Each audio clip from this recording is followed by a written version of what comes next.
Well, welcome to today's stream. If you're watching this, what we're going to do today is put together a 24-volt system. I already have the battery built, but we are going to wire up the inverter charger to the battery with the fuses, disconnects, my explanation of kind of why we're putting what where, plug some solar into it, and see how well it seems to be working.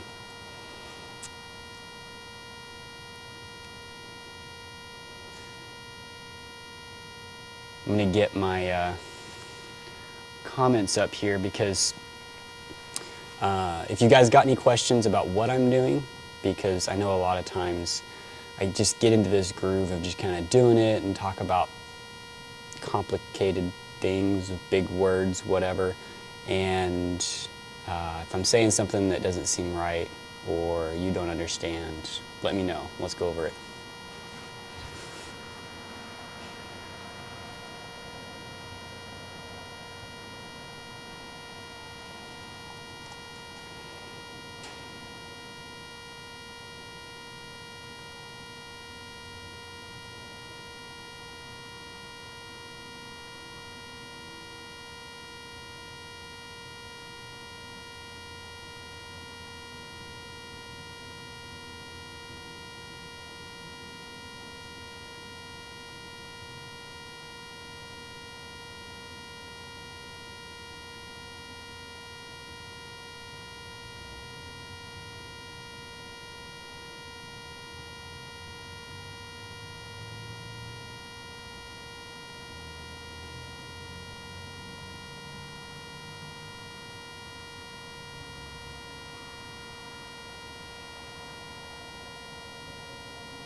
I apologize, guys, if you can still hear me.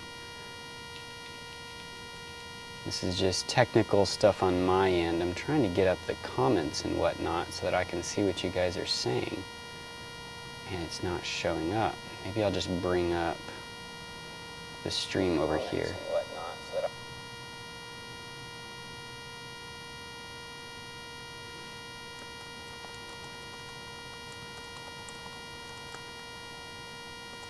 Okay, there we are. Good morning, everyone. Now I feel like I'm connected because I can see you guys too. All right, let me get my cameras back up here. Let's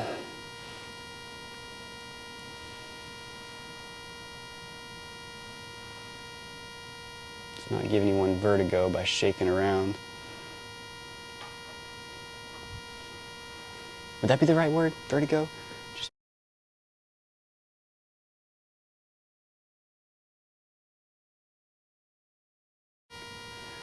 All right, so welcome.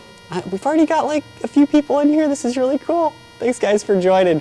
So this is kind of what I got going on. So we've got this 24-volt lithium iron phosphate. If you saw my video that I uploaded, 2 days ago, this is using those same cells. This is just half the pack. So it's 8 cells in series to make 24 volt. I am using a different BMS on this one. This is the, it's still a JBD. Still has the same Bluetooth app connectivity and so far what I've seen reliability, but it can handle 200 amps. It's actually got a relay here instead of MOSFETs. It does have a little wire here for a charge, discharge MOSFET for a small amount of current, and that's because with like something like an inverter charger or a MPPT charge controller, it has to have power in order to start charging the battery. So they kind of had that, they kind of had to work around that with a relay-based BMS. So they do have a MOSFET or a set of MOSFETs that are just for making sure that if the battery is ever fully discharged, and it gets disconnected by the relay, you can still reactivate and charge. Anyway, it's not really what I'm supposed to be talking about. If you go to order, just a couple housekeeping items. If you go to order these bus bars, you see these that I have here, you'll notice that I have copper plate behind them because I ordered them and didn't think about the fact that they're rated for 60 amps. And obviously, if I'm pushing 150, that's not going to work. They were getting very hot. So I replaced the bus bar that they came with, which I don't think was copper. I think it was some sort of a steel or a nickel or something, with some pieces of copper. So I've got better bus bars that I've been buying that are like 40 bucks a pop for the pair. Where'd I leave those? And I've actually been testing these up to a much higher current, and they've been nice. They've got, somewhat unfortunately, big old 3/8 bolts and nuts to hold everything in, and a much thicker bus bar. So that's been working well for some of my other stuff, but for this battery I've just got these little bus bars. I better go get that before I lose it for good. Uh-oh. I'll have to look for that later.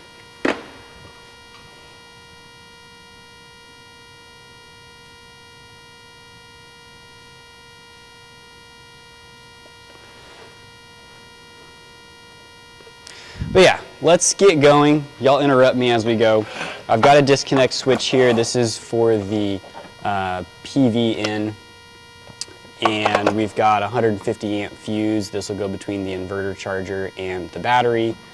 Of course, the BMS itself would cut off at about 200 amps. We've got our 2-gauge wire already crimped and ready to go, and our 3,000 watt 24 volt inverter charger. What I'm gonna do is kind of use this battery as a base to mount everything. So in the end, and don't mind my really ugly piece of plywood here, just gonna have, oh, y'all can't see that worth anything. Hold on.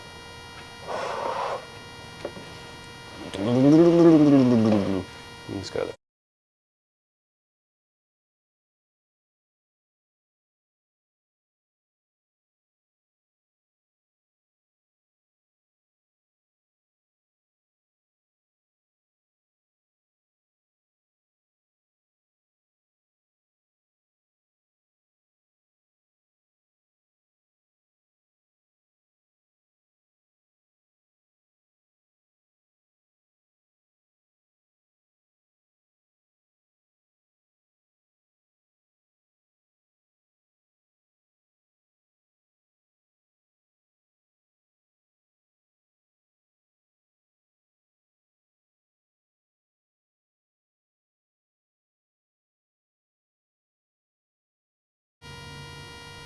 Because that probably, does the humming go away there?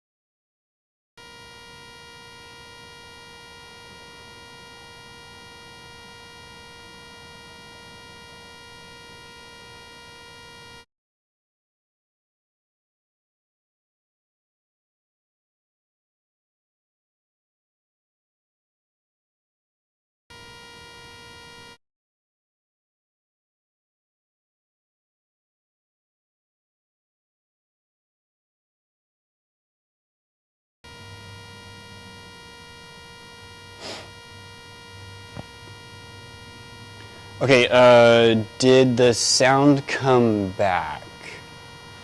I think I know what I did wrong and I fixed it, but see, I want to know, does the sound work here, and does the sound work here as well on this camera angle?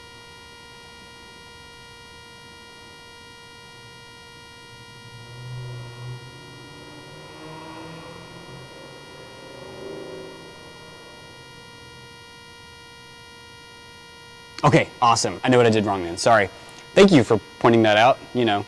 I don't know what I said other than the fact that I'm going to use this. We're going to mount the inverter charger here on the back. We'll find a place for the disconnect switch, the fuse, whatnot, and we'll be good to go. So I guess first step would be mounting said inverter charger.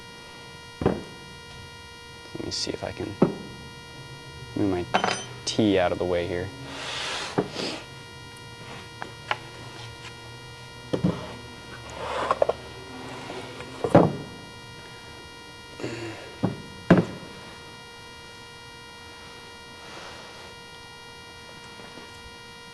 Okay, so this is always one of those fun things where you get to kind of decide where you want to put things.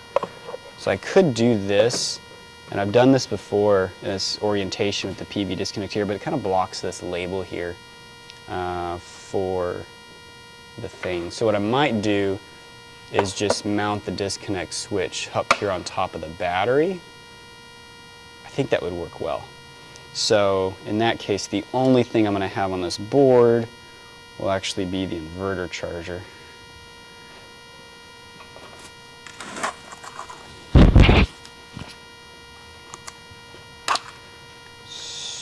Those screws are kind of long. That'll work. Got some little 3/4 inch, they say metal screws. It's interesting that they're metal screws. They're panhead, so that they're flat on the base here, which is what you want for going against a piece of metal. But the threads are made for going into wood, so, you know. I say that. It works well for going into wood.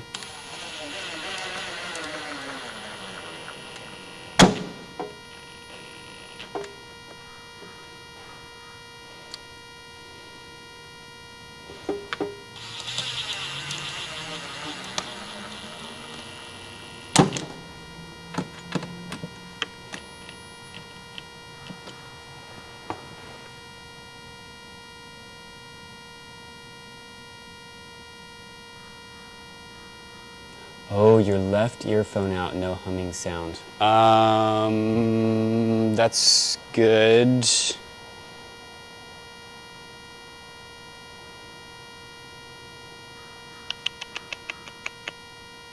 I wonder if there might be, okay, I'm gonna have to look into that further, but maybe this would fix it for right now. This might be kind of a weird solution. This mic that I have, I just got yesterday, and I tested it to make sure it was working okay.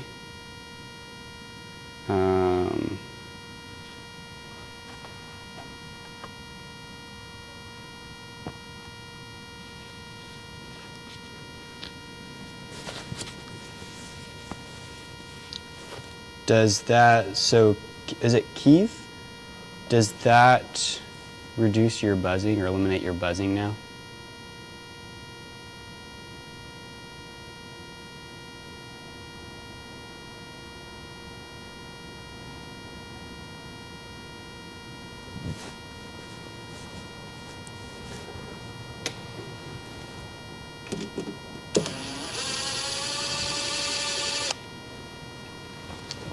Now I'm going to do is remove the screws from this and lose them. That way I have to try and find replacements, because that's what I do best, is lose screws. So there should be, there's one screw hole down here to hold the bottom from flopping around. So let me see if I can, see if I've got a drill bit long enough. Ooh. That was probably excessively loud. Still buzzing. Both ears are on, so that's good. I've got myself double mic'd now. That's interesting. Still buzzing. It might, I mean, it could just be my sound card that's just not up to the task. Still buzzing. Oh yeah, definitely buzzing. Well, shoot.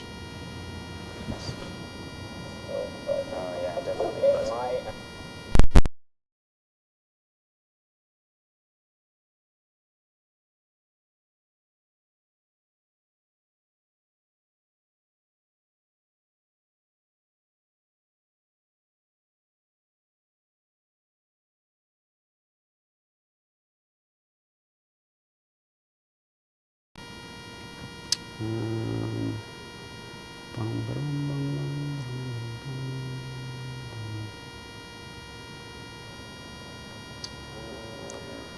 y'all can probably hear me again. I'm going to try disabling this audio that appears to be buzzing and enable a different one. So you might not be able to hear me as well, but it should eliminate the buzzing.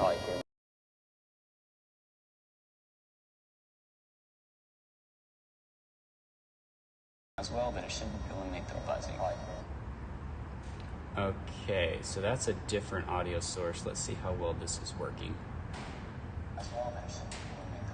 Yeah, it's a little echoey. Okay, so that's a different audio source. Let's see how well this is working. Yeah, it's a little echoey.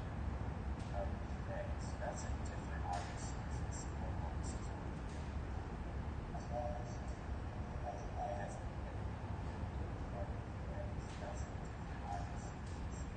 Okay, we'll go with that because buzzing is no fun. Let me mute my laptop here so I don't get any feedback. Amazingly, it wasn't feedbacking too bad. I'll work on my fancy mics later. I'll probably end up having to buy an audio card or something for that to work better. So that's fine. Let's get. Oh, that ain't gonna fit. Maybe the drill will fit in there better.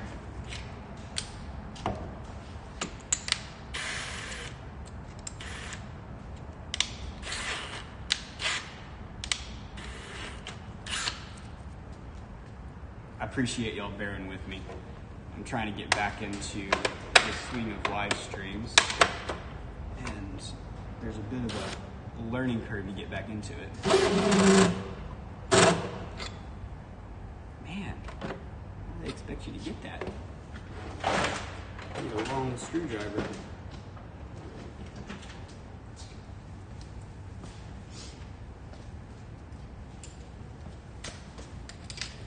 They're gonna make me go manual.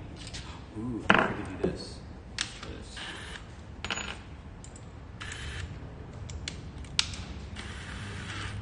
There we go. I got a screwdriver. Okay.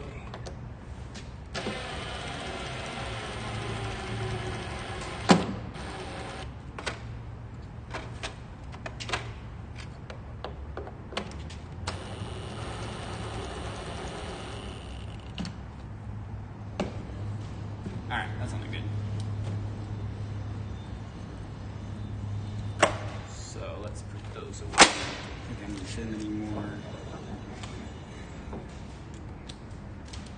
Put that in. Put my tools away.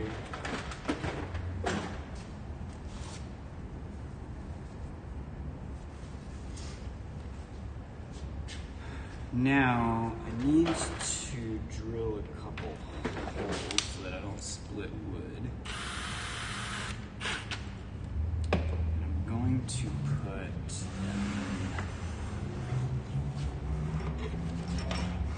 I've got these long screws to come through. I'm going to make sure that I don't go into the cells. I'll just poke them out through here,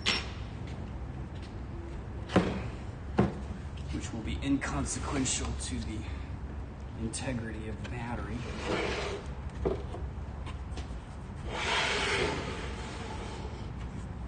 I suppose if I had thought through it, I could have bolted this in here along with the structure of the battery instead of screwing it in later, but you know, that requires forethought.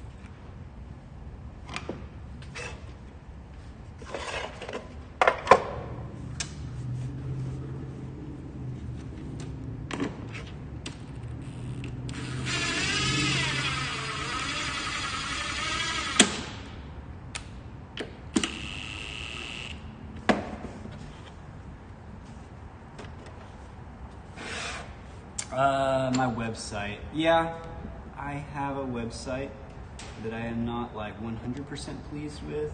It's beanbrothers.com.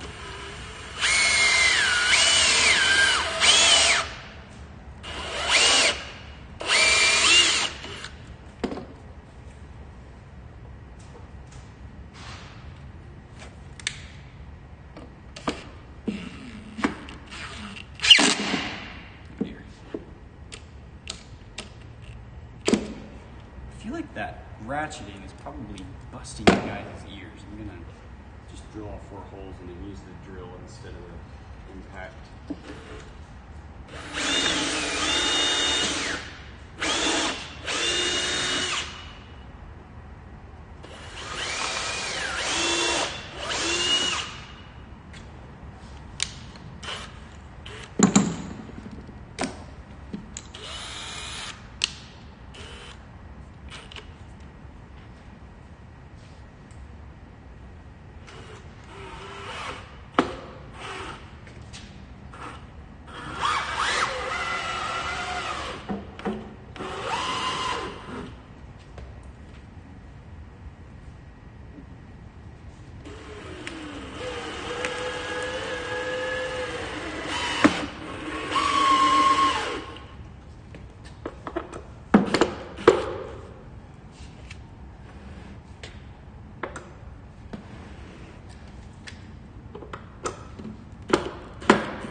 There we go.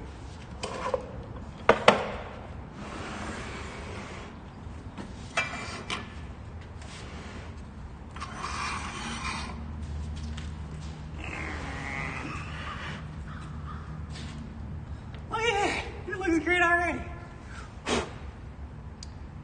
Alright, so I'm sure that y'all are probably familiar with these inverter chargers, but you don't really have that much going on in here. You've got your positive and negative battery terminals. So they've got a nice big slot down here to get access to those. That's where these big fat wires will go. And then you have an AC in and an AC out. So your AC in has your ground line neutral, and then your AC out has your line neutral. And that's something, so the grounding thing is something that throws a lot of people off because the AC out only has line and neutral, has no ground. And I think that goes into, it plays into how you're supposed to ground for stuff and like bonding and whatnot, I don't know. But there is a ground screw here on the bottom of the case itself. And if you think about like how the circuitry works from the line in to the line out, the ground for the line in is grounded to the case of this inverter. So if you have from the generator or from the grid grounded into here, and then you ground this case to whatever breaker panel, critical loads, whatever that you have, then you're good. You're grounded all the way through. So that's, it still seems interesting they don't just give you a terminal for it, but there is a screw at the bottom for that. The next thing that I wanted to do was get this disconnect switch ready. Brad, I really appreciate that. Drill vent holes in the cells and they'll never bloat. Has that worked? Does that work for prismatics and for cylindrical cells? Or is it one or the other? I think I'm gonna hold off on that for now. Okay, so this disconnect switch is one that I saw Engineer 775 using. He does, if y'all aren't familiar with him, he does like usually house level off-grid systems. I mean, he does on-grid too, but the fun stuff he does is the off-grid. So he uses a lot of like the solar converters. He uses a whole slew of different, brand new panels that he puts up. He's got his ground mount that he piles into the ground with his, oh my gosh, what do you call it? It's the little digger thing. Anyway, these are the disconnects that he uses. And so, you know, they're the whole, you know, I'm sure they're UL, yeah, they're UL listed. PV disconnect, good for up to 600 volts, so it can extinguish that arc. This one is 2 contacts in, 2 contacts out. One thing to make sure of, if you're ever messing with one of these, is you can see how one of these is at a different elevation than the other. Same thing over here. And you'll notice that these 2 are at the same elevation and these 2 are at the same elevation. So if your negative wire is coming in here, it's going to come out here. Positive wire in here, out here. It's not here to here. So something to make sure you know of before you go wire it up opposite. What I'm going to do, this actually can go onto a DIN rail too, but I'm going to be screwing into this box. What I'm going to do is we're going to mount this, apologize for the noise, probably right here at the edge, right? Where do I want my wires? I can do, kind of makes it a little odd for the MC4s, but I mean, my battery already comes out to here anyway. So I think what I'm gonna do is mount it right here at this corner. And I'm gonna have my MC4, you guys can't see what I'm seeing. I'm gonna have my MC4 connectors coming out right here that you can plug in your solar with. And then on the back side, I'll go up into the inverter charger. So I need to go ahead and drill some holes for my inverter charger.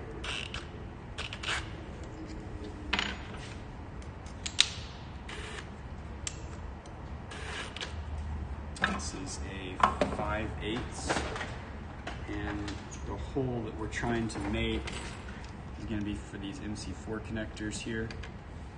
To just poke that straight into it.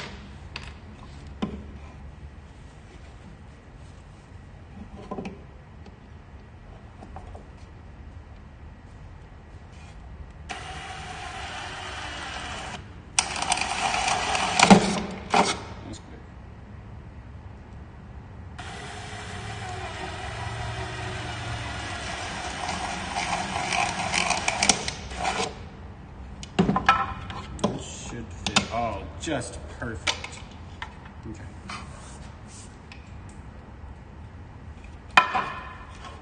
And which one's positive, which one's negative? I don't know that I care which side each one is on. The next thing we need to do is have holes drilled. Have some wire, because wire is nice to have.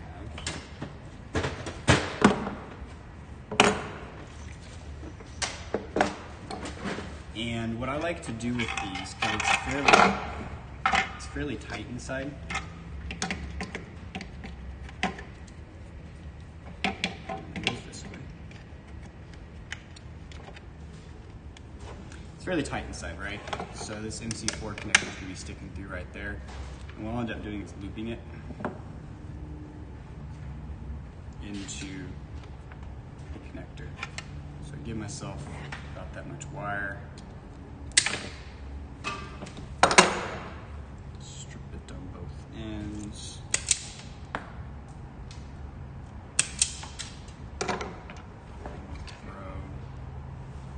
This connector. Okay, this part does matter. When you see this one coming from the solar panel, you can see that it's marked positive here. So when you see this connector coming from the solar panel, this is your positive wire, which means this coming into the disconnect switch is going to be my negative.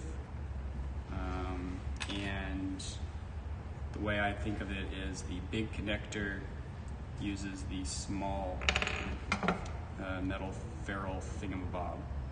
So we pop this one on here. And then we will stick these in there.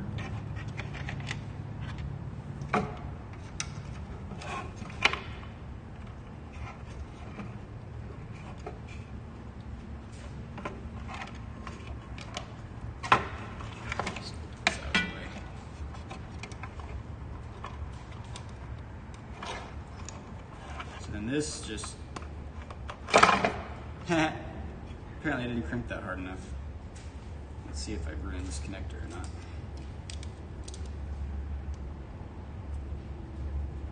Oh yeah, that's done. It already locked in, so you're done. I'm gonna toss this, go grab another one.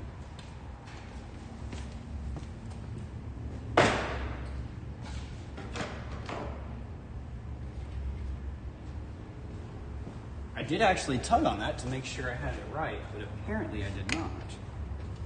So I'm going to use the middle crimp here.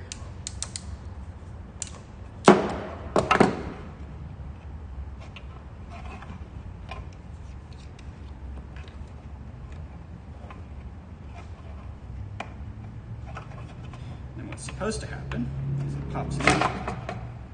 What is going on? It's so funny because I tell people that I love MC4 connectors because they're so reliable. Am I doing something stupid? And I've done so many of them and they've all been good. And here I am. I can't get one done.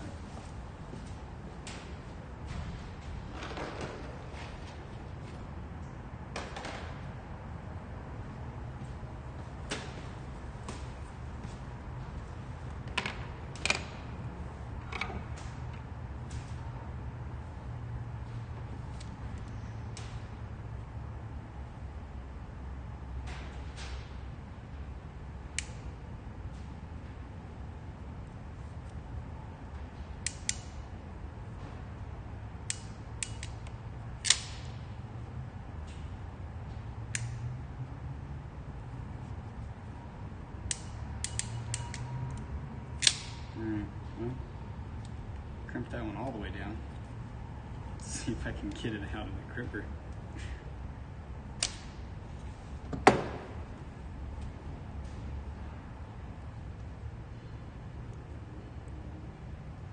If somebody's just joining and the title didn't actually make sense, I'm kidding. So this is a 24-volt battery that I put together. If you saw my last video that I did with the 230 amp hour cells, these are the same cells that I'm using in this battery.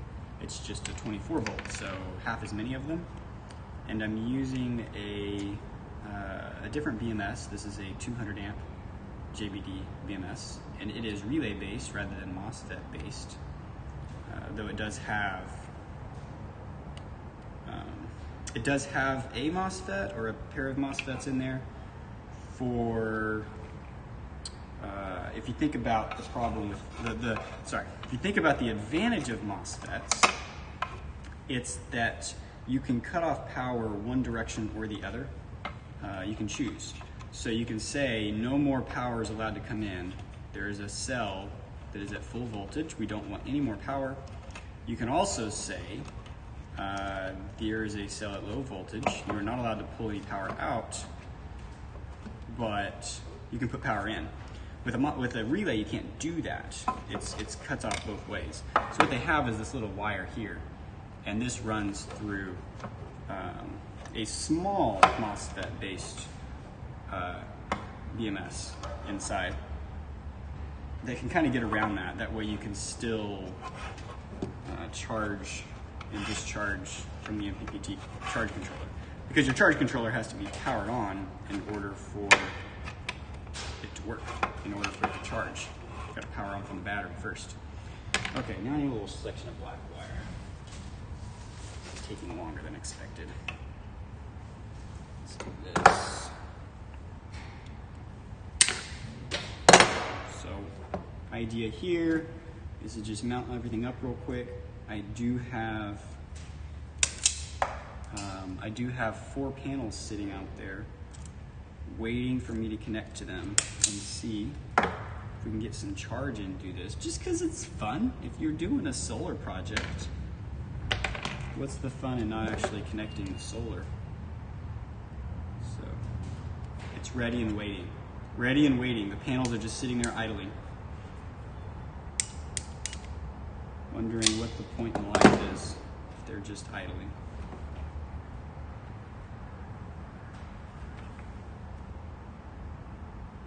What is the lug size for the battery cables in the inverter? They are, it's funny, there's nothing in there, 1/4 inch, it appears. So the cables that I've crimped here, I suppose I could have just looked at that.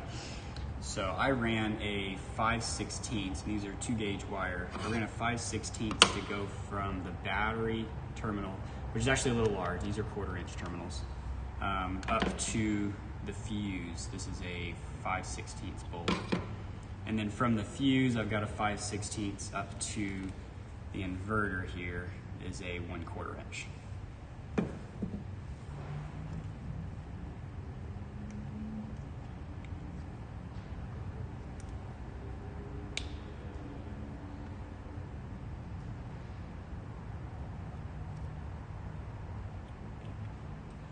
Did you just tip me? That's really cool. I appreciate that.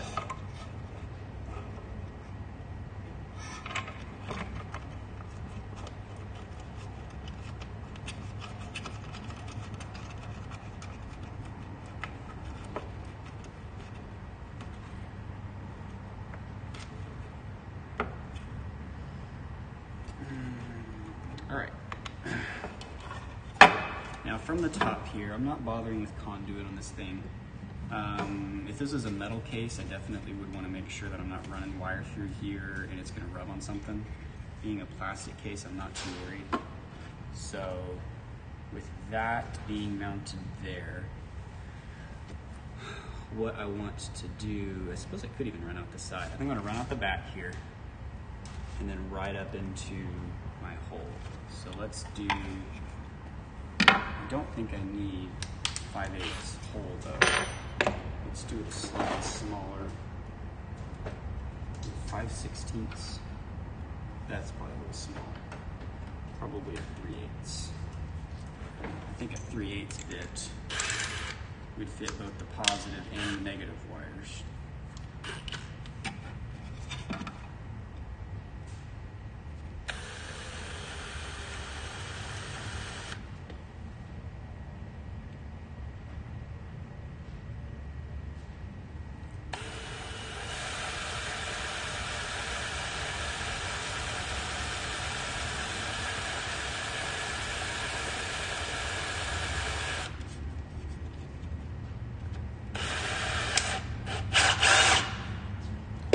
It's a Elaine. So Elaine, it's a good inverter. I used this one. I actually bought this one back when it was still you can still get it as like the white box. I think it's SRNE might be the manufacturer, and PowMr and Renogy and people like them have relabeled it. Midnight Solar even has one that's like this. But I mean, it'll actually put out the 3,000 watts and it's got a nice charge controller in it. The one thing, so there's 2 things, and somebody was talking about what's this compared to a grow watt. And retail on this is like $530 or so, 530 bucks. A grow watt, 3,000 watt, 24 volt. I think they're still up in the $700 to $800 range. And what you get for that is, one, you get an 80 amp charge controller instead of a 60 amp, so it can handle a little more PV coming in. The other one would be the parallel ability, right? So this one's just a standalone inverter. You get your 3,000 watts, that's fine. If you want to add charging, that's fine. You can add charge controllers to it all day long to the battery, as long as the battery supports it, and it's fine. And by battery supporting it, I mean like this can handle 200 amps in. The cells can handle 200 amps in, so it's fine. I mean, for best longevity, you probably want to go like half C, which on a 6 kilowatt hour battery would be about 3 kilowatts worth of charging. And this can provide about 1,400 watts. So you could always add another 60 amp, 80 amp charge controller to be fine. The parallel ability with the grow watts, of course, the grow watt I'm thinking of, the SPF 3024 volt. Not the newer one, the LVM ES, that handles the 250 volt input, but the older one, that's the other thing. The older one that handles 145 volt input that I've got a few videos on, like my making coffee video. So you can do like 6 of those in parallel. You can do split phase with them. You can do 3 phase with them. This doesn't do that. This is just a 120 volt, 3000 watt inverter. You're done. Also, the PV input on this is 100 volt max. It is MPPT, but it's only 100 volt max. Whereas with the Grow Watts, it's 145 volts. So you can handle a little more voltage coming in. So it's one of those things you save a couple $100. It's also, I think physically, it's a slightly smaller unit. So, you know, if you're trying to stuff it into an RV or something, you know, it might be slightly advantageous. And the monitoring. So Grow Watts have a little bit of support with third-party monitoring, like with Solar Assistant. I have not been able to get that to work with this inverter. So it has a cable you can plug into your laptop and use, you know, the software or whatnot, but not anything that's third-party that I know of.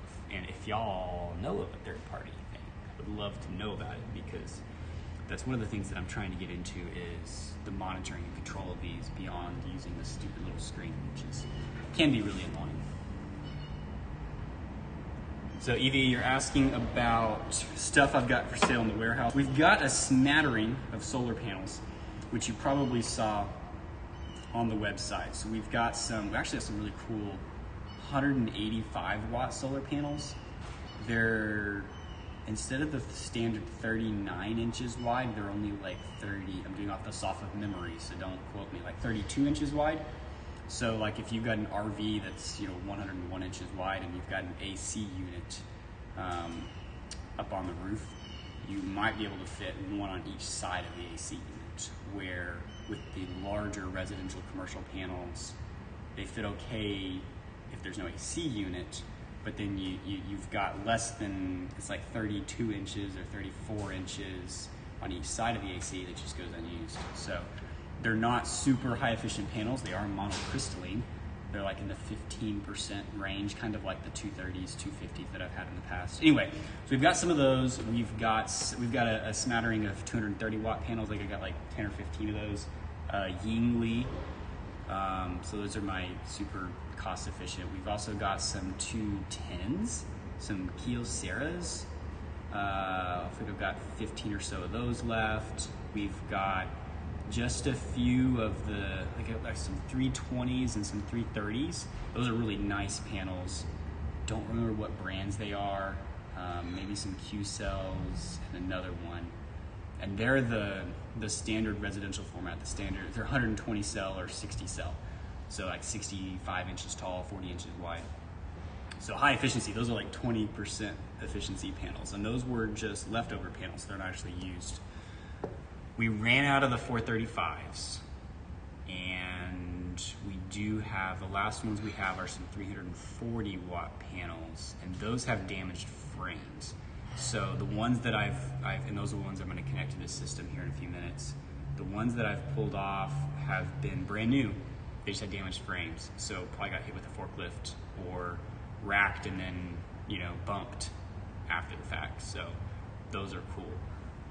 I always try and keep things like the fuses and wire. I've got hundreds of feet of heavy gauge wire and PV wire and all stuff like that. So, you know, if somebody walks in, I should be able to help you get, you know, your smaller systems. I just got in stock too, some more of these 24 volt inverters, and also the 5,000 watt 48 volt version. That's the one that does, pretty sure it does the no battery support. You can run it without a battery. Up to 500 volt input on the solar panels, 5,000 watt inverter. It's 120 volts. You don't need a transformer, but it will not do 240 unless you transform up to 240. Just stuck at 120 volt, it does not parallel. But great standalone inverter for like a cabin or something, where a lot of times you would just typically run 120 volt. So you can run, it's an 80 amp charge controller. So you can run something like 4,000 watts solar into it on the one unit, get a 5,000 watt inverter. Pretty nice kit. I've got a video on that. It was the one that's cheaper than the Lycan video with that. So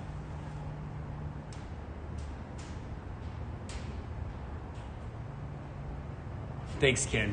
I think it's fun. I like you guys. I like interacting with you guys, and I figure if I'm doing some work and putting something together, it would be fun to live stream and talk with you and see what's going on. So yeah, and I tried to do this last time too, but if y'all have got obviously projects, questions you want to share, or even I guess like, you know, you've got some excess equipment yourself that you need to get rid of. I know some of my subscriber base is probably here in the DFW area, here in North Texas, just because that's where I've got my warehouse, and I try and plug my channel when I sell stuff. If for nothing else, then you know, they can get a little education from seeing it. Or I reference, here's some cells you can buy from me, and here's a video of how to put it together. Go build your battery. Anyway, I hope it helps. It's fun, and I will say thank you all, because of you, I was actually able to quit my day job. So selling stuff here at the warehouse and doing some other random stuff has been able to support us. And now I can have some more fun doing live streams during the day when y'all are probably supposed to be at work. No, I'm kidding.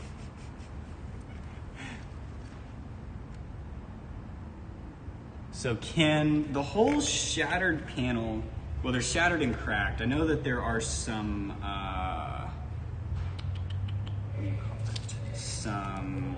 the bifacials. So a lot of bifacials apparently have like tempered glass on the front and not tempered glass on the back. And I guess that's because hail's not going to typically hit it from the back. And there was a batch of them that came out where the back side was cracked, front side was fine. And so when you're saying cracked, I'm thinking like the technical term, not shattered, but cracked. That one, I'm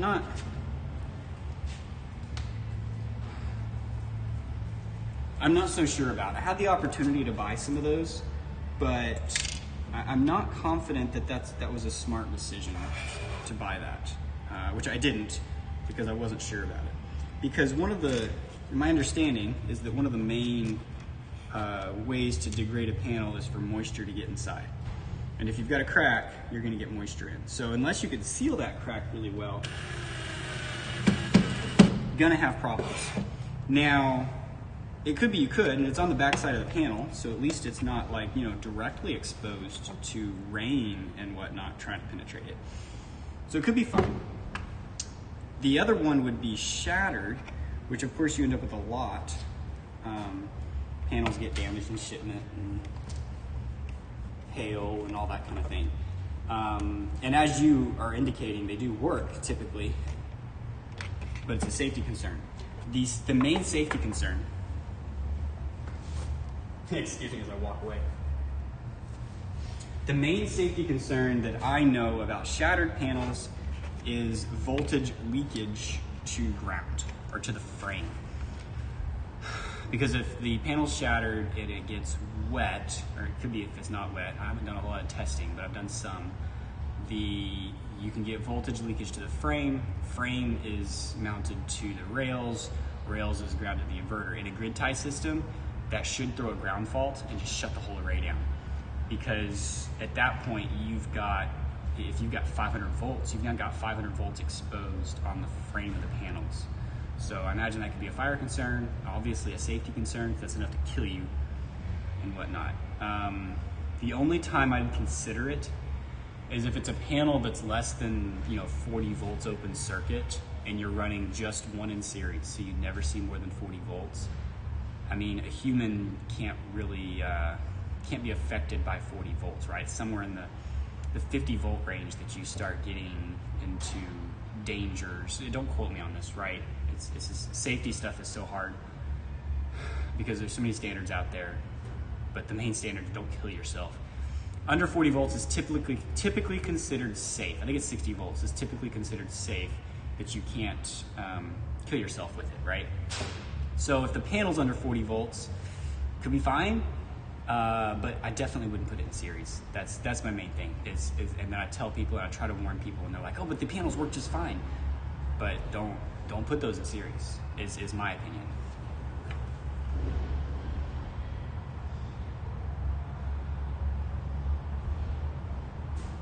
Hey Howard, yeah, let me put it here so you guys can click on it for the website. That's our website, beadbrothers.com. So I do have panels listed there. We don't currently ship panels. That might change in the future. So if you're someone that would actually want a pallet of panels, because shipping just a couple panels really doesn't make sense regardless. Let me know.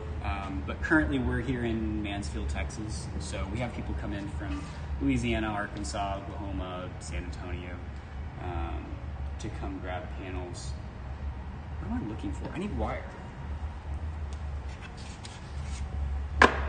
Usually shipping a pallet to a major metropolitan area is like $300-ish, $300, $400. However, it can get expensive when you're going to middle of Montana and be like $800, which is one of the main reasons that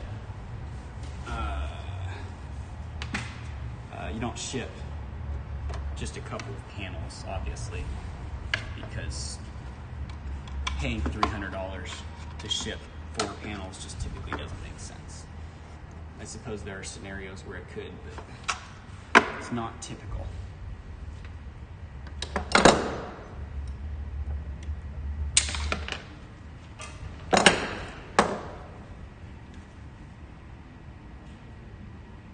Thanks, Jan.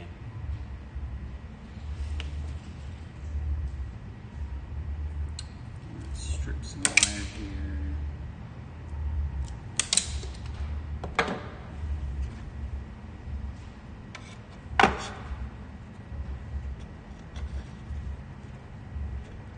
I almost went against my own advice and put this wire into the wrong terminal. I think that's pretty funny.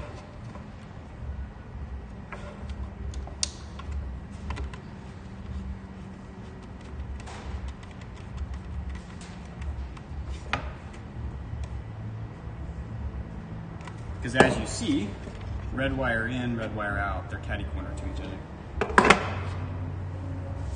Wouldn't work any other way.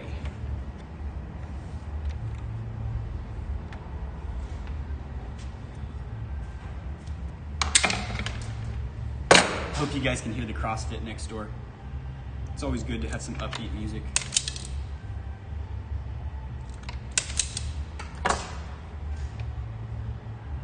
Oh no, my PV wire's too big. I'm gonna need a bigger hole. I don't know why I didn't think about that as I was putting this one in.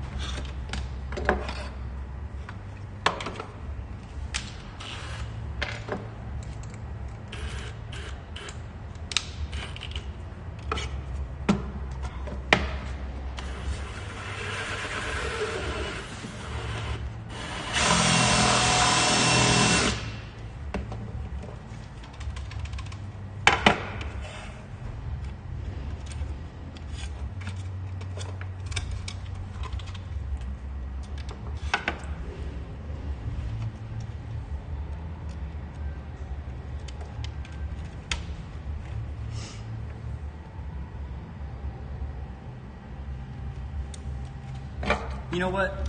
You're saying you run a puny 1 kilowatt system. It's really all about the needs that it needs to serve, you know?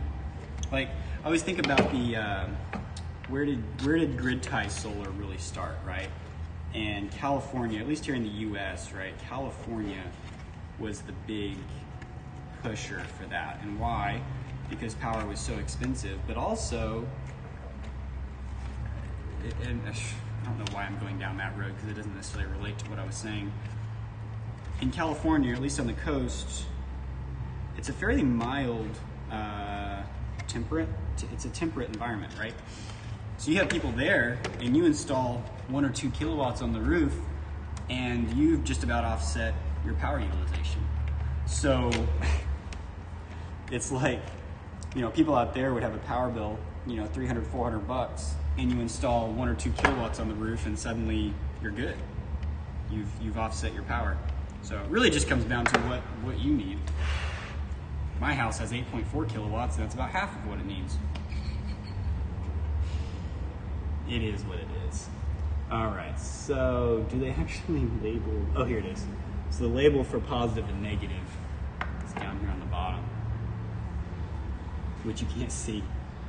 Same thing with the battery, so positive on the left, negative on the right. Oh, and it is labeled on the PCB for the battery. Anyway, so let me get these solar wires in. Looks like I happen to have it correct. They didn't punch a hole for me. I have to cut my own hole. It's like they expected me to have a knife or something.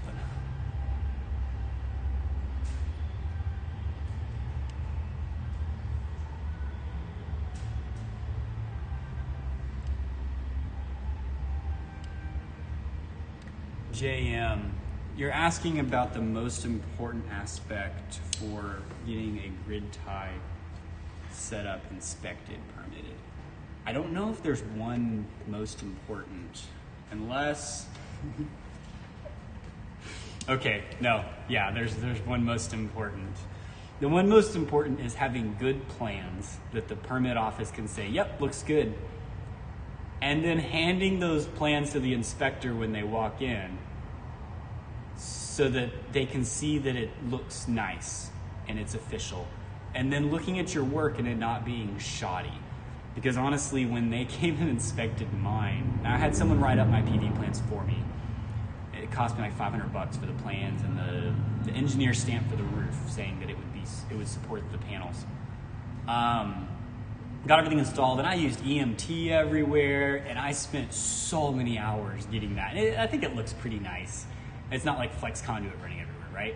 Which I think could be fine, I think, to code, but I didn't know, and I was just like, I'll just go EMT, it'll be fine. I even use like waterproof connectors instead of little screw terminals. But when he walked in, because I put my inverters inside, I don't know if y'all have seen my setup. I do have a couple videos where it shows them. And I invited him inside to look, and he's like, inside? And so we walk in, and we're looking at him, he's just kind of staring at it. He's just like, usually they do this the same way every time. And so I showed him the plans, because he didn't bring them with him. And he's like, is it wired up like this? I was like, yeah. He's like, okay. And walked off. And then we spent about 20 minutes talking about how electricians don't know what they're doing, all the stories of them, you know, doing what they're told or what they've learned or whatever, but not actually thinking, which is hard. It's a great trade, and I think it's something that's probably lacking a lot of thinkers in. There's a lot of people out there doing electrical, and everything is permitted and expected, which is great, and it's codified, which means all you have to do typically is know what the code is, you know, X plus Y equals Z, and install it, which is fine.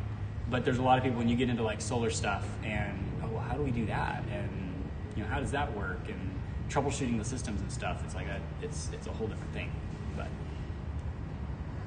But yeah, that was my experience was, yeah, because he didn't climb on the roof. He didn't look in my attic at the wiring there. None of that. He just literally looked at the inverters. When we went outside, I even had to suggest to him, I was like, we can go look at the disconnect switch outside, because you had to put a disconnect switch right by the power meter. And he looked at it, and the only thing he could do is like, go ahead and put a sticker on the conduit there for the disconnect switch that says it's, you know, for solar. Which to me was kind of weird, because the sticker he wanted me to put on was this is photovoltaic voltage or whatever, which it's actually not, because it was just a 120 volt line for the switch, but it's fine. Anyway, that was a fun experience. It was really enlightening that it's really a catch for the people out there that shouldn't be doing electrical. You know, if he walks in and he just sees a bunch of shoddy work, then he's gonna get out his code book and be like, that ain't right, that ain't right, that ain't right. You gotta do it this way. No, I'm not giving you permission to operate. And not permission to operate, that's Encore. That's a utility thing. But anyway, wouldn't pass off on it. The 6 kilowatt inverter, the Solar City inverter, yes, it is rated for outside. I have heard, long after I ended up getting it installed in my house, I put 2 of those in. I have heard that they do have problems with, I don't know if it's with heat, it's with longevity.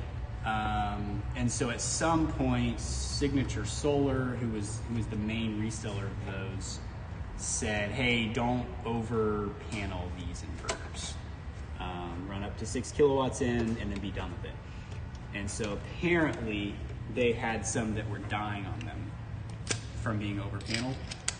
Mine are installed inside, which I feel lucky about because if they stay cool, I imagine they'll last longer. So something to keep in mind. I've also seen, and I'm not talking about the SolarCity inverter specifically, but I have seen manuals where the inverter states do not put in direct sunlight or exposed directly to driving rain and stuff like that. Like, try and be smart about it, put it under eaves in a somewhat protected spot. But yes, they are rated for outside. And I wish I could get a hold of more of those. It was like, the last one I bought, I think it was like $550 shipped for a 6,000 watt inverter with the secure power. I'm just like, I wish there was something like that again. By the way, if anyone's shopping and has found a really great grid tie inverter, let me know, because at this point, I don't really have one that I can recommend to people. Because every once in a while, someone comes in wanting to do a grid tie system with some used panels and whatnot, which is fine. But I don't have a really good recommendation for an inverter that they can use. I mean, they can always go with the Sunny Boy or In-Phase. Actually, I've been doing some research in In-Phase, and they've got some really slick stuff, even though it is costly. But anyway.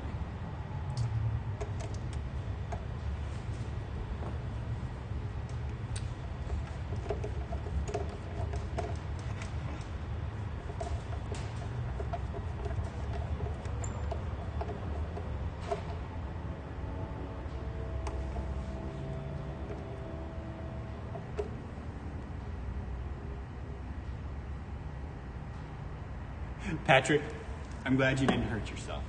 That's all it is, right? Because at some point you do, you just have to go do it. You just have to go do it. But yeah, it is scary because, and I don't know, maybe there's some way I can do better about it, but I know when people come in here wanting stuff, I will sit there and try to go through all of the safety stuff, right?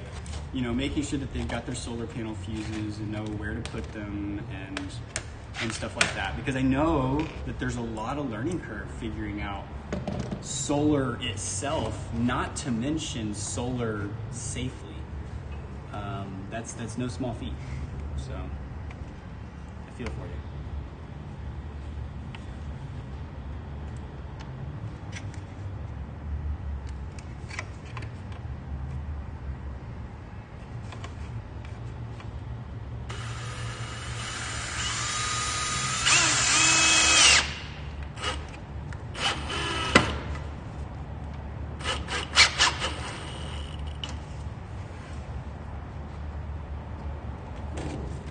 I am curious, guys, because I kind of had this idea of like, let's build something on a live stream.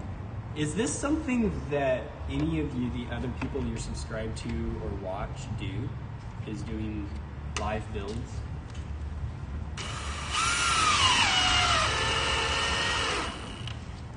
Or live troubleshooting? That's actually something I'm going to be scheduling it here soon. I've bought a couple of little power stations that are broken and operable. So I'm planning to do a live stream and live troubleshoot and try and fix. I'm hoping that I have enough stuff around the warehouse that if I tear into it and find something that's broken, like a BMS that's bad or something, I can just go ahead and fix it on the spot and be good to go. But, take that risk. Is that something that is interesting that you might actually enjoy watching? I'm probably gonna try it regardless, just to see how it goes. But got you guys here, may as well ask.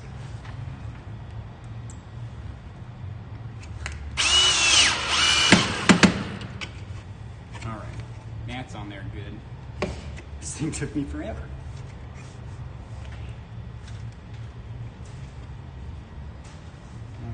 this guy.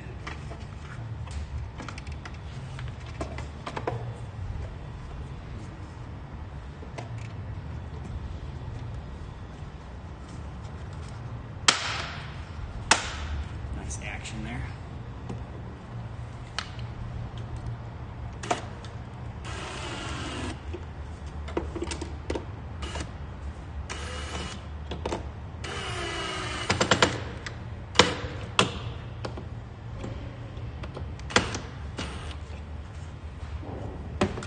Alright, we got ourselves a switch. This is cool, it even has a lockout tag out. So you can turn it off and put yourself a lock in here. No, that doesn't show it either. So that if you're working on the solar system, and I was reading something, actually I think it was last night, it was something about code and like breakers, whether they can be used as disconnects. When if you've ever looked at like the outside condenser unit for an air conditioner, they always have that disconnect you can pull, so that it's not going to turn on you while you're working on it, which is cool. And apparently that's a code thing. You have to have something that's within sight of the unit that can be pulled to disconnect it. And I guess there's a way around that if you have a lock, like this one does. So if it's not within sight, it has to have a lock to be able to turn it off and lock it off while you're doing your work, which is really cool. Lockout tagout is what that's called. So that's kind of neat.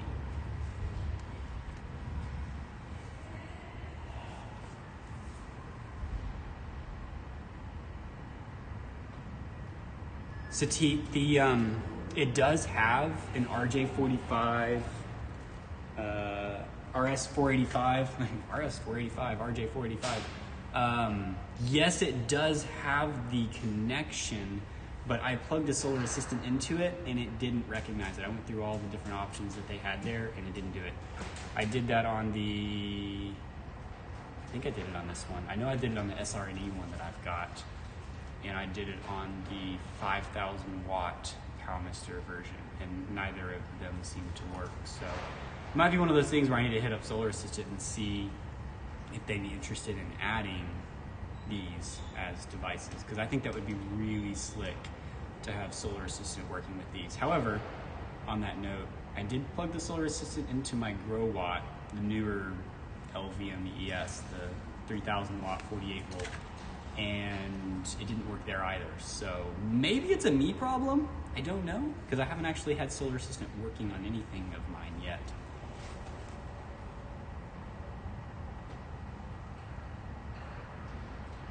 EV, a lot of times I end up with live streams that have technical problems, so I feel bad about letting them exist past the actual live stream, but I do plan to leave them up. Or I'm also like recording this video as I'm live streaming. So depending on the video, I'll probably either leave it up or go back and edit it and then upload it as a normal YouTube video. But I appreciate that. Thank you.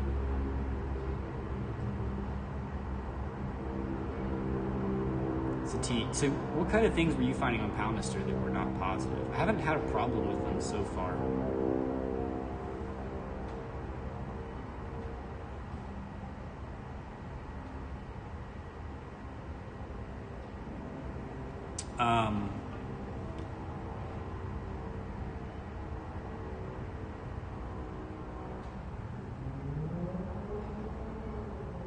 Ken, PowMr. So Ken, you've got some PowMsters that are not turning on solar. Like, are you talking about the little, just the little charge controllers, the dedicated 12 through 48 volt charge controllers that you have that don't work? Because I haven't actually had any of those break. I did have somebody bring one back because it wasn't working for him, but we tested it was working fine. So I think he had a problem between the battery and the charge controller because it wasn't powering on at all, the little ones. I don't suppose you're local, Ken, because I mean, I'd love to take one apart and see if I could find out. I'm not the best at like circuitry level troubleshooting. When it's a power station, I figure it's more likely to be a problem with like a component in there, or like the battery's been over discharged or something, but you know, always worth a try.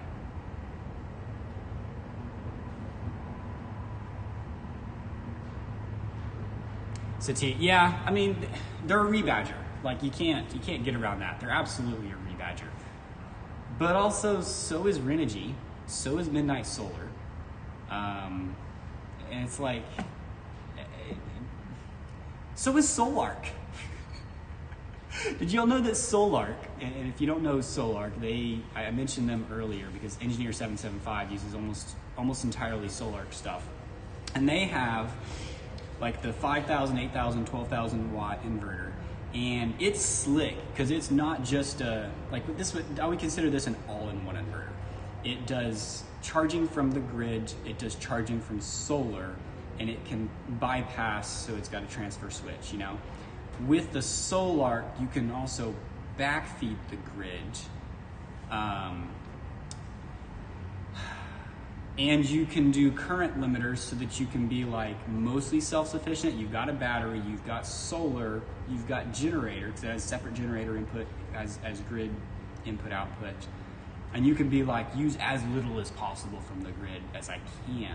So it'll backfeed your main panel, but it can also feed a critical loads panel and make it to where you can do like peak shaving. So if you're on a power plan where it costs 30 cents a kilowatt hour for these 4 hours of the day, you can say, hey, Solark, I want to use my battery during these 4 hours, not the grid, if there's not enough solar. Really, really slick unit. It's a DI. DEYE is the inverter that they're using. They have, I mean, they've done a lot to it, right? Because they've changed it. So they've put in like breakers and disconnects and stuff on the bottom of the inverter, and who knows what they've done to the software. It's probably the same, but the screen and everything's the same. The hardware inside is essentially the same. It's a DI inverter. DI will not sell to the United States that inverter. Believe me, I've checked. And so there's some other competitors that are trying to come out with something that's very similar. In fact, their user manuals look like a copy and paste of Solark, so we'll see how that actually turns out. And I forgot where I was going with that. Reselling, rebadging. So Solark's a rebadger. They have grabbed something from China, modified it a little bit, and resold it. Midnight Solar has this exact inverter with their label on it. And it's like, I had somebody mention to me at one point, it's like, oh, well, Midnight Solar's got this one. It's like, yeah, it's the same thing. But, and the thing is, in my opinion, it's okay as long as it's a good product. And while I've had a lot of people talk about, you know, oh, it's a rebadge, or oh, it's this, oh, it's that, those, for example, just because I've got a lot of experience with them, the little silver PowMr 60 amp charge controllers, you can grab them for $100 off of Amazon all day long. I have sold probably over 100 of those. I have personally used, you know, like a dozen in different systems. I have never had one fail on me. Never. And so it's like, you can knock them all you want, but if the failure rate's that low and they do work, you know, advertising can be a little false because they say in there that, you know, they're 98% efficient, whatever. It's like, no. But it's also one of those things when you buy something from China or buy something rebadged, you have to have your expectations. And the expectations for an inexpensive MPPT charge controller is that between the panel input and the wattage output, you're somewhere around 90%, 90 to 95, not 98. You're just not gonna get that. When you get into like a Solark or a DI or something like that, yeah, then you can get up into the, you know, above 95%. Anyway, rant off. That's my opinion on rebadging.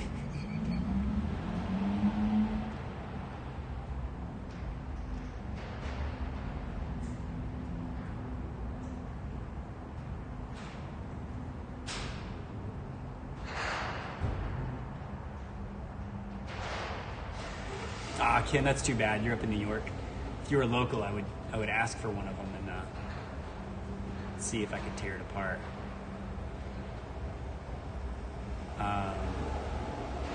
Yeah, Sati, I'm still on the lookout. There's a brand, Mega Revo. Mega Revo is I think that's only been out for about 6 months, and apparently there's a lot of software glitches with it. But it is supposed to be a direct competitor to the Solark, and at about a third the price. But reading on the DIY Solar forum, which, by the way, there's a lot of smart people over there. They're very dedicated people. That's the That's Will Prouse's forum, right? I think that's the one you were talking about. And there's some people there that have bought one and they're trying to make it work, and it's very finicky. So I think some people are relatively happy with it, and it could be one of those things where it's like, well, I paid $2,000 for it, not $6,000, so I'll accept the lack of functionality. But it did seem like there were some fairly big functional problems with it. But that's what I wanted to buy, and now I'm kind of on the fence after having read some of the forum entries there on how many problems people are having with them, because it's going to cost about $2,000, maybe $2,200 for the thing plus the shipping, and it's going to take like 2 months to get here. So it's like, I don't know how dedicated I am in buying that, but I want to put one of those at my house because I have 8.4 kilowatts on the roof, and basically the way I'm running right now is I'm on the free nights plan with TXU. So between 5 a.m. and about 8 or 9 a.m., I've got that window of time where my base loads of 600 or 700 watts are coming from the grid, and I'm paying 20 cents a kilowatt hour. After that, I can typically run just fine as long as we're not in a snowstorm, which usually doesn't happen that often, but it's happened 3 times this year. So those days I paid a lot for energy because I paid 20 cents a kilowatt hour, and we used a lot of kilowatt hours those days. Then at the evening, between like 5 p.m. and 8 p.m. So I really want to do peak shaving for myself, and I think something like 11 kilowatt hours would get me a long ways, maybe double that to 22. So not like a totally off-grid, but at least a peak shaving. And no, it wouldn't really pay for itself. It would mainly just be able to be, I'm playing with batteries and it's fun. But anyway. How y'all looking at me like I'm stupid over here. Like, why aren't you building the thing? You're supposed to be building the thing. What I'm thinking for the fuse, because this guy needs to reach the fuse. I'm thinking about just doing this right here. You guys can't really see me there, huh? Oh, did I lose a camera? Hold on. It died. That's all right. We'll have to just use the front camera. Somehow, my other camera died on me. I guess why is that in the way now? Let me just do this.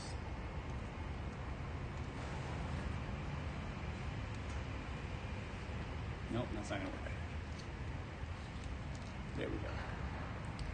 My overhead camera's an iPhone. So it's plugged in and charging at the same time that it's streaming, but apparently it wasn't keeping up. Maybe I need a better cable.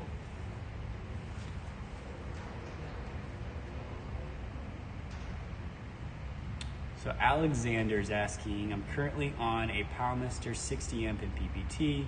Would you recommend purchasing a Giandel 3000 watt 24 volt inverter to use in conjunction with the MPPT, or going straight for the PowMr 3000 watt 24 volt all in one, which is what I've got here? If I already had a charge controller, okay, I think do you need a transfer switch? If you're using these just for an inverter and a solar charge controller, they're convenient, not necessarily cost effective. Giandel, as far as I know, is a fairly good brand where Chinese brands go. So I wouldn't be too worried about, does it actually put out 3,000 watts? It probably does.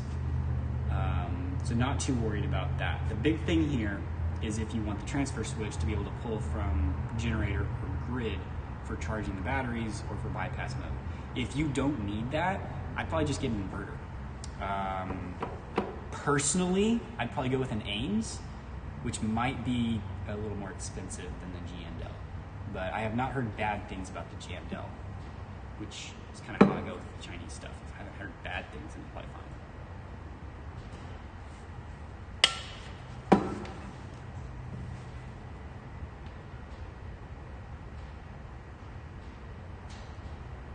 Dan, I think we've been through this, right? I don't know. You've got 10 kilowatts of solar. You've got your Midnight Classics. I don't know, for dedicated solar charging, because what's really nice for solar charging is the high voltage.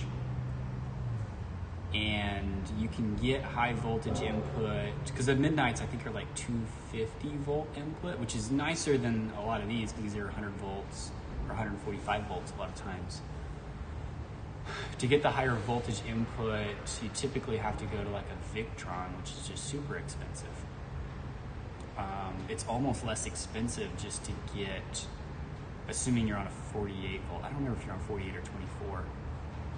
It's almost less expensive to get a hybrid inverter or an all-in-one that handles the 500 volt input and just use it as a solar charge controller. I suppose the disadvantage there would be if you have to leave the inverter on, because then it's got that standby utilization. So I don't know. Evie, I do have a tour of my home system. It's something like $1.20 a watt grid tied DIY system or something like that. Probably uploaded sometime last year if you go looking for it.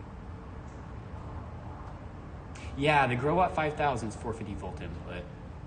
The PowMr 5 kilowatt, that's the 120 volt model, has the 500 volt input. I'm hoping there is an MPP. Look at Dan. Go look at watts247.com. Under the dedicated MPPT controllers, they have, and I think they labeled it as an EP ever. No, I'm sorry, MPP Solar. MPP Solar has a dedicated solar charger. I don't remember what the voltage input is. It might be 250 still, not the 500, but it's at least higher than your typical, like the PowMsters that I have are like 160, which is cool but not great. And those also might have better monitoring. I think GrowWatt has one that's very similar. It might be that they're both rebadging them. I'm not sure. But that's something I haven't delved into a whole lot, because I would like to find some dedicated charge controllers that handle the higher voltage input. And that would be my main thing. If I'm looking for, 6 or 8 kilowatts worth of solar, what can I get that can let me string them all together? Yikes, 5 more controllers. That's a lot.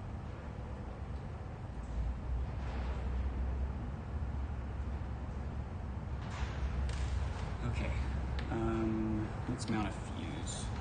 I'm gonna put this guy right up in here between everything. This would be a good time to make sure that the BMS is off. Be a good time to make sure of that.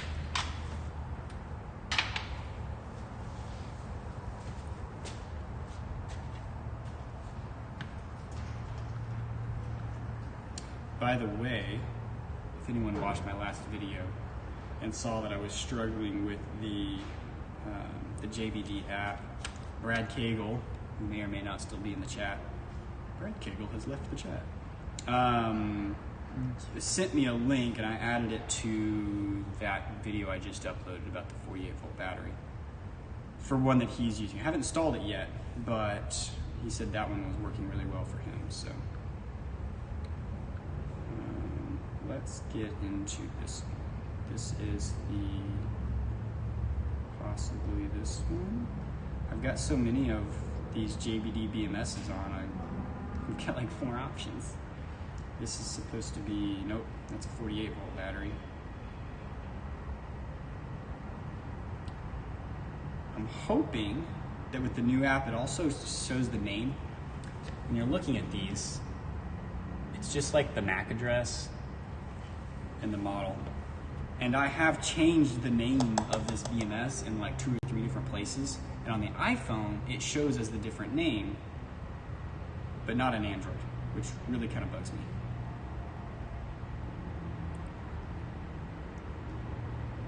All right, I think this is the one, and it's currently in the locked position, which indicates there's not power, which is good. I didn't want power.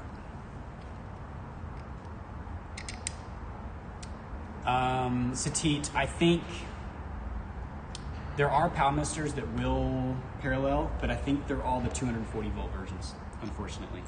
So yeah, if you want to be able to parallel, you might be stuck with the grow water and PP solar.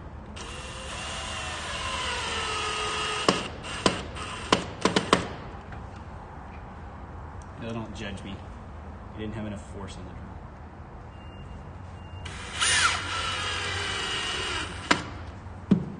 All right.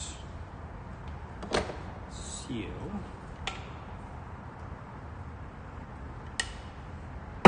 if you ever buy one of these BMSs, it actually comes with one of these massive fuses. It's like 400 amps. The only reason I can think is that they're more concerned with the relay having a problem at some point, and so they want you to put a fuse in as well. For this, everything's gonna be running through this controller, and I'm gonna run 150 amp fuse, so I'm not using this fuse. Anyway, now I'm going to need my wrench.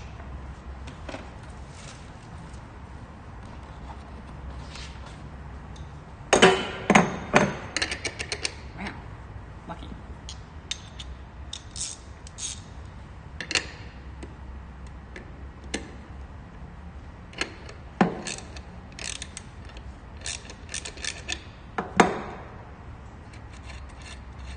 Okay, well, hey, Satit, you said that you renamed a BMS and it worked. Let me try, I'll have to try that after this, and try renaming it. Well, I guess I could try now. Maybe if I renamed it within the Android app, it would work. But this one doesn't have any settings. This app stinks. I'll go download the one that Brad told me to download and try that one. Because who knows, maybe that one actually works. I really like the iPhone app. It's in the Apple Store and it works. But, you know. I am an Apple guy specifically for the iPhone. So, there.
So the reason I chose a 150 amp fuse is due to the inverter's 3,000 watts. So if you do 3,000 watts times 1.2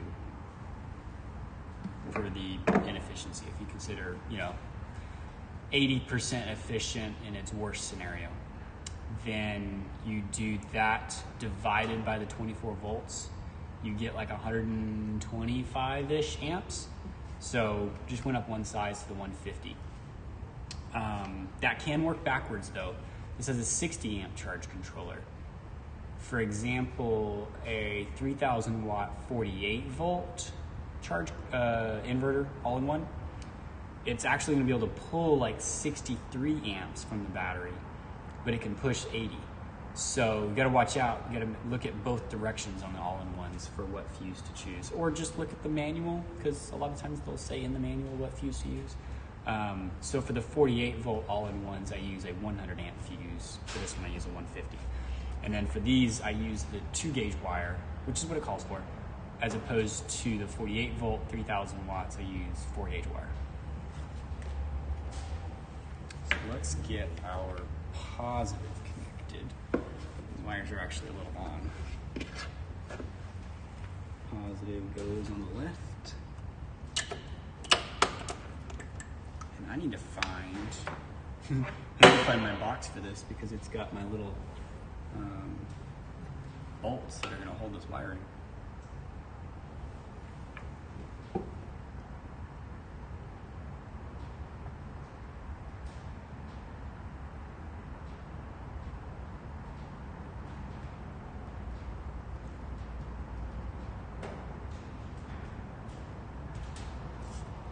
So the Midnight Solar 3024, is that the, getting today, is that the DIY series that looks just like this one? It sounds like it is, which I think it'd be a good inverter. Yeah, Dan, if you need some, I'm low on panels right now. I was saying earlier, I've got some 185s, but like only a half pallet, maybe a pallet. I've got some 210s. I've got a pallet of 210s, and I've got like a half pallet of 230s. But next week, I should say 2 weeks, I should have a truckload of 230s. So I'd have plenty, and I can get you a deal on them. So let me know if you do end up wanting to grab some 230s, assuming that would be reasonable for what you want.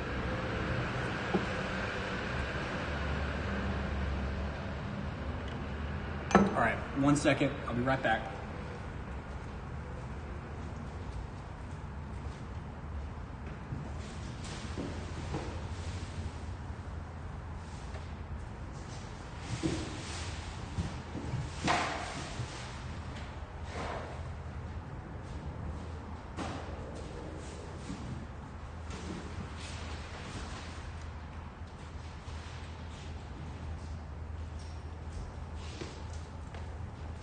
Found it.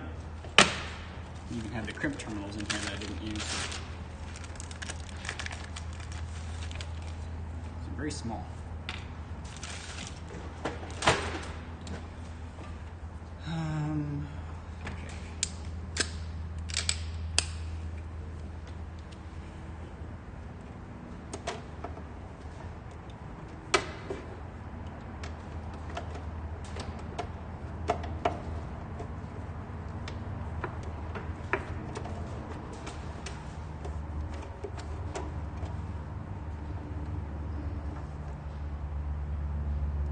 Okay. There's one. Okay. Awesome. Be right back again. Anybody else say something?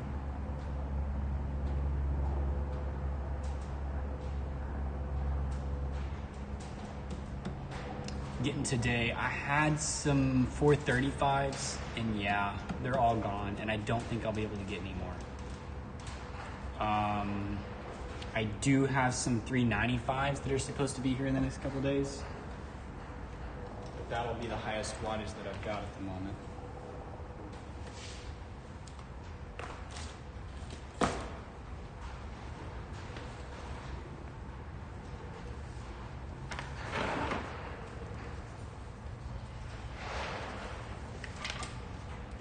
gonna go looking for a resistor. I bought a pack of resistors for pre-charging capacitors and these things. However, I forgot the BMS has that. So it's currently off, which means I'll get everything connected and then I'll turn on the BMS and it'll pre-charge everything. No big deal. But I'm doubting myself. So I'm gonna do what I should have done earlier and actually measure the voltage.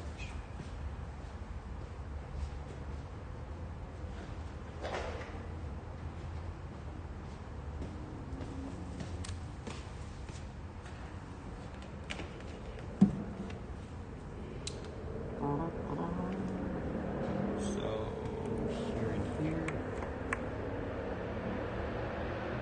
3.8 volts. Whereas if I measure here, we have 22.8. This is a very dead battery. I had discharged it fully the other day. Okay, so we're dead. So I'm going to put my negative in. I'm double checking that I have them on the right side, and I do. And by right, I mean correct. This hole just barely fits these wires. That's fine, as long as they fit, right? This and this.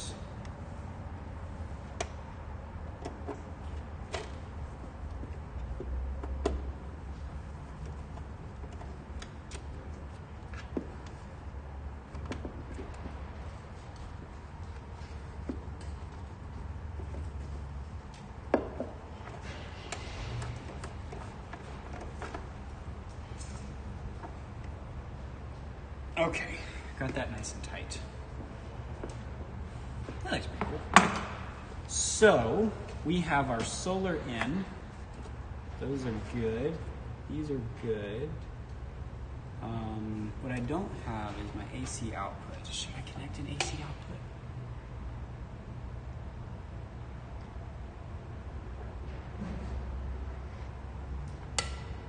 It looks like some of my solar panels are getting some sun.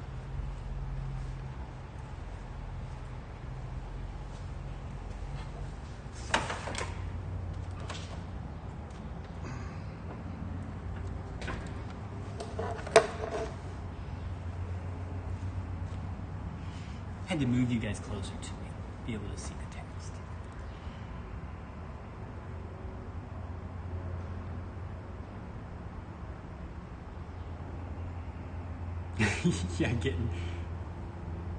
Yeah, if you're running all off of gas. But hey, solar panels are cheap, right? I've got some 210s or some 230s here. We could work out an array for you. Get you some cheap ones, or if you want to do some higher power ones, that's fine too. I do have some 340 watt panels that have frame damage. Those are like $135 a piece, so fairly cost efficient.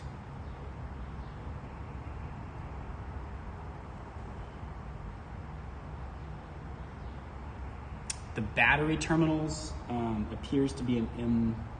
It's either a 1/4 inch or M6. So the hole size is definitely 1/4 inch. It's probably an M6 bolt. Elaine was asking that. Joshua Hutton, you're asking about the cheap PowMr charge controllers. If you're talking about, hold on as I walk into the distance.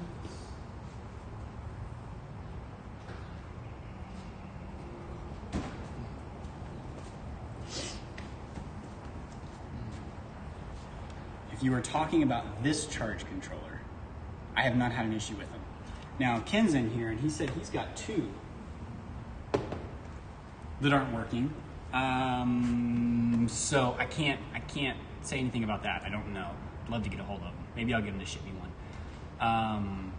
But I have sold probably 100 of these, maybe more, and I haven't had any come back. And I tell everyone I've got a warranty. I've got a guarantee. They know where I'm at. I'm in the same places as they bought it from. And I've used a dozen of them in my own stuff and never had a problem. So they aren't the most efficient.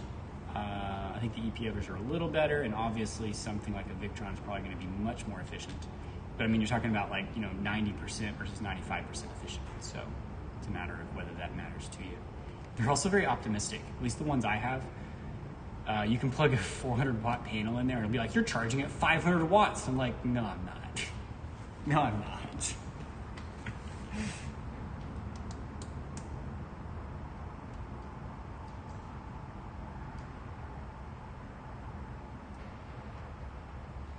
Man, I don't have any. You don't have any electric lawn equipment, do you? I need like a battery operated edger and weed. Getting you today.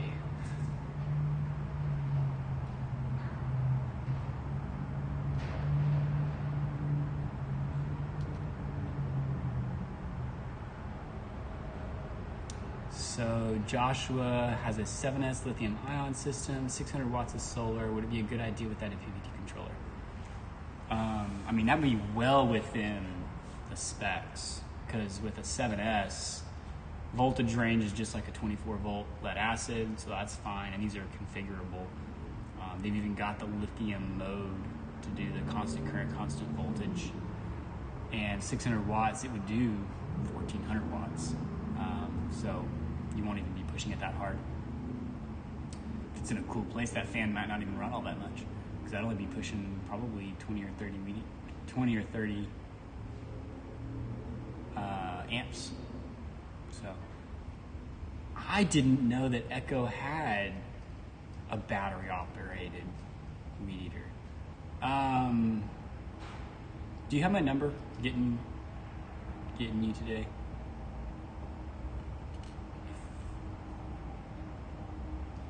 You should text me. Maybe we can work something out. Because, you know, I've got panels. I think we need to plug some solar in and see how fast this thing's charging. Or do I need to turn it on?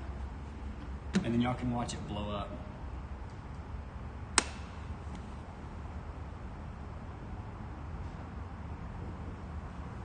That was anticlimactic.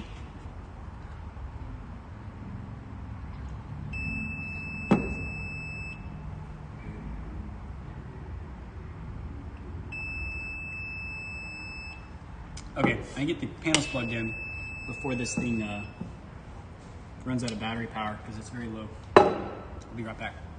Oh wait, I don't have to go anywhere. I already got it ready.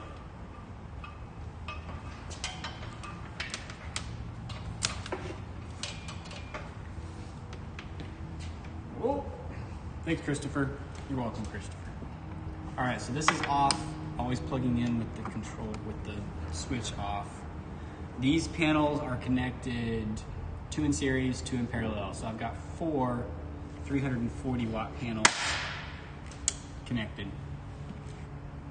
which should be somewhere around correct. That's slow. Where's my calculator? Surely this thing has a calculator, right?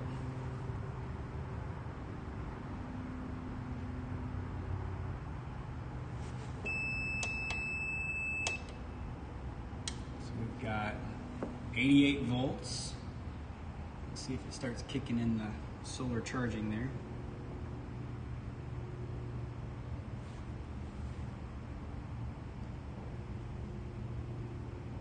That's weird. Is there no calculator by default in Android? There it is. So 340 watts with 4 of them is 1360 watts. That's actually just about right. I mean, typically I would overpanel something like this, because this is a 60 amp, and if we look on the side, what does it say? Voltage range for MPPT is 30 to 85, max voltage 100 volts. It does say max power of 1600 watts, and the max charging is 1400 watts. I don't know why they make that such a small range, because theoretically you can overpanel something by quite a bit and do, as long as you stay within the voltage range. Voltage range, of course, is the voltage open circuit of the panels. So these panels are like 46 volts open circuit, which means I'm right about 92 volts, which is probably about as close as I'd want to go, because if it was super cold outside and the battery was full, then you could go over 100 volts. Well, maybe not over 100 volts with this setup, but if you were bumping around at 98 volts or something, then you could get a little too high. So let's see. So we're at 100 watts. Well, that's a little anticlimactic. I'm gonna go check where the sun's at. Might need to just adjust where they're sitting.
I'm back. Sorry about that.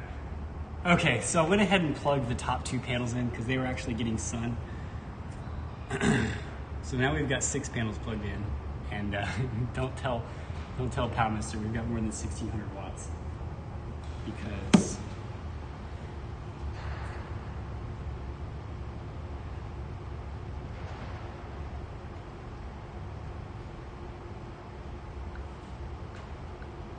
yeah, now we have just over 2 kilowatts coming in.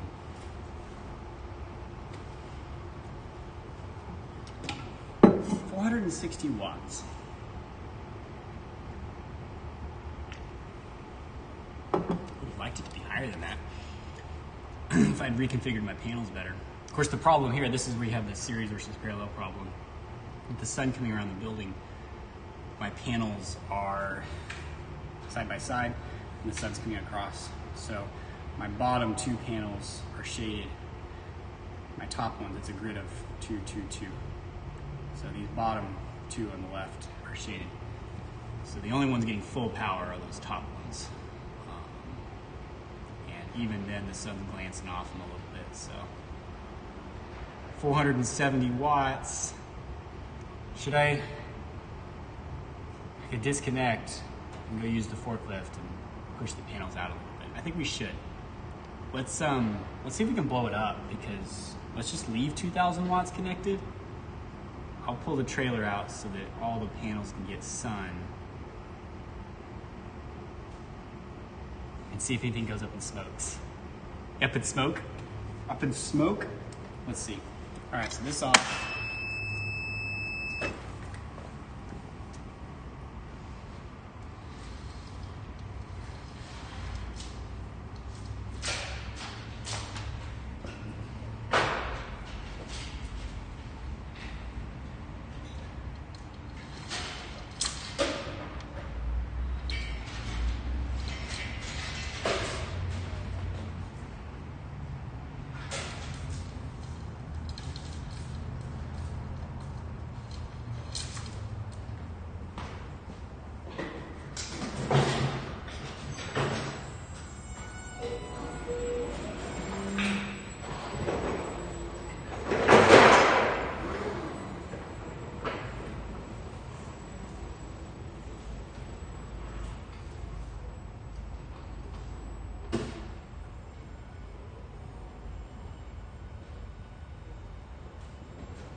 tell anyone it's on the fire lane.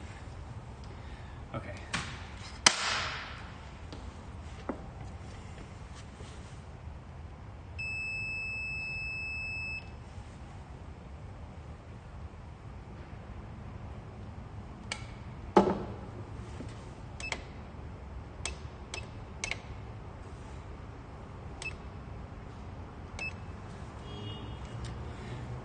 We should hit the full 1.4 kilowatts in this one. Hopefully.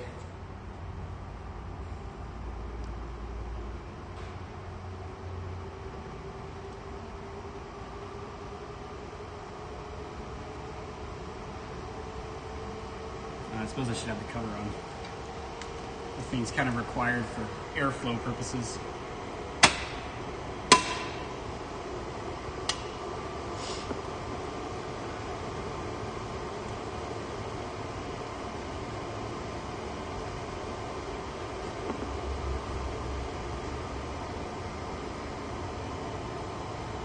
That's not very easy. We did.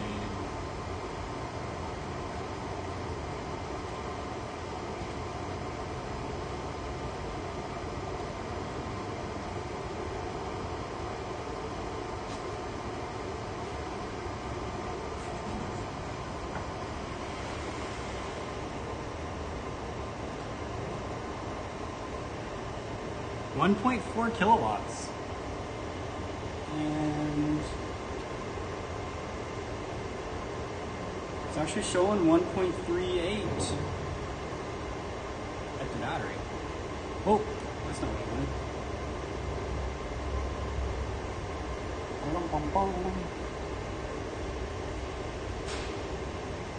It's that power, 1,377 watts. So that's actually,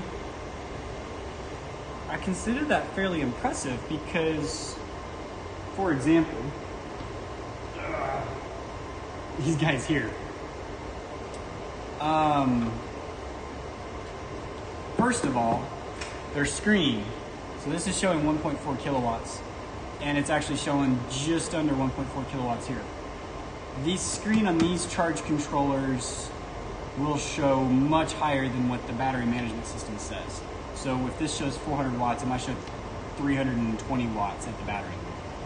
So this actually seems to be measuring the power leaving the inverter charger going into the battery, whereas the PowMr,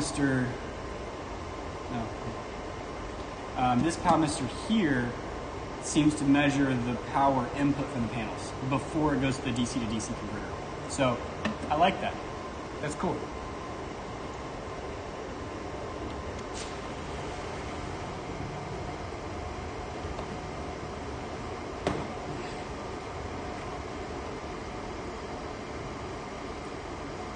I'm gonna go. Thanks, 7 tweakers.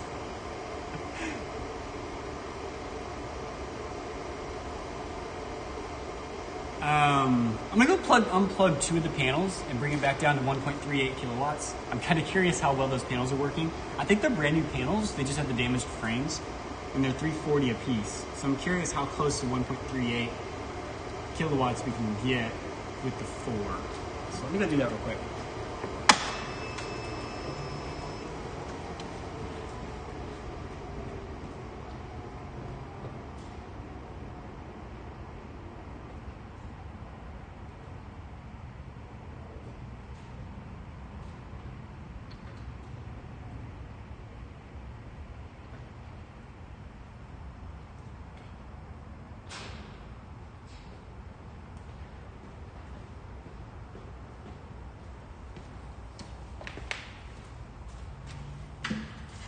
All right, back down to 1.38 kilowatts here.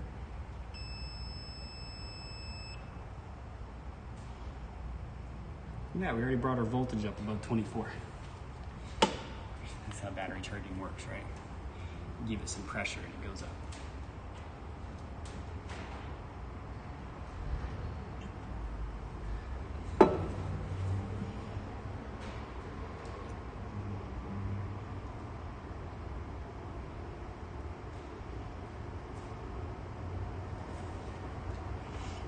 I had somebody comment on my last video talking about 48 volt batteries, DIY or buy. And he was talking about how it's like, oh, I wouldn't go 48 volt at all. Like I do high voltage batteries, which I think is kind of an interesting perspective because it seems like some of the rest of the world and certainly the big manufacturers don't do 48 volt. 48 volt is for us DIYers, I guess, because that's kind of like you get on the forums and stuff and everyone's like, don't do 12, don't do 24, just go straight to 48. And that's the highest that we go. You look over in like Africa and stuff, and they'll have like 96 volt, 120 volt systems, PWM, so you just size your panel array right to your battery voltage along with your inverter. And then you have the Growatts of the world and I'm trying to think of the other ones, but they have like the 500 volt batteries, like the Solar City 6 kilowatt inverter that I had. So there was apparently a 500 volt Tesla Powerwall battery at one point, where there was going to be one that never came around. I'm not sure. I don't know if it was or not. But just need little 10 gauge wires for something like that. And your fuses don't cost a whole lot. Your breakers, you just have to worry about 500 volts. And he's right. Like he was talking about a 20,000 watt solar array. And like how much wire would you have to run from the charge controllers down to the battery at 20,000 watts? And you'd have to have like 4 2-gauge wires. Like it would be ridiculous. And throw enough wire at it and it's fine. But I mean, there's something to be said for 500 volts. It just scares me. 500 volts DC scares me. I mean, high voltage arrays should scare me as well, and they don't as much because at least they can only do so much current. Still enough current to kill you, I'm sure. So 1.05 kilowatts, and we're showing 990 at the battery. So that ain't bad. That ain't bad. So if we're doing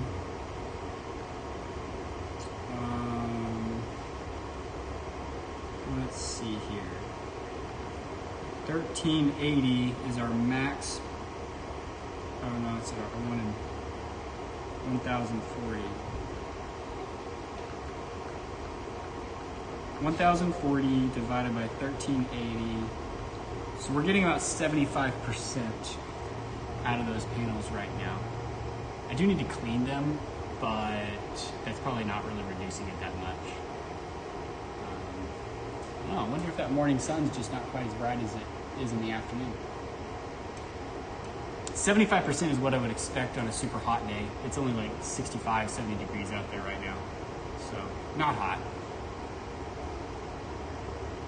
Well, I'm not sure if there's anything else to do. One day, I would have had the AC side ready and plug in and do some load tests or something, but not today. Maybe we'll do that another day. Next week, if you guys want to tune in, I'll throw a live schedule out there. Probably next week, I'll be tearing apart and trying to fix a little power station. So that should be fun. Thank you all for being viewers. I really appreciate the community, and let me know if there's something I can do to help. I'll take it easy.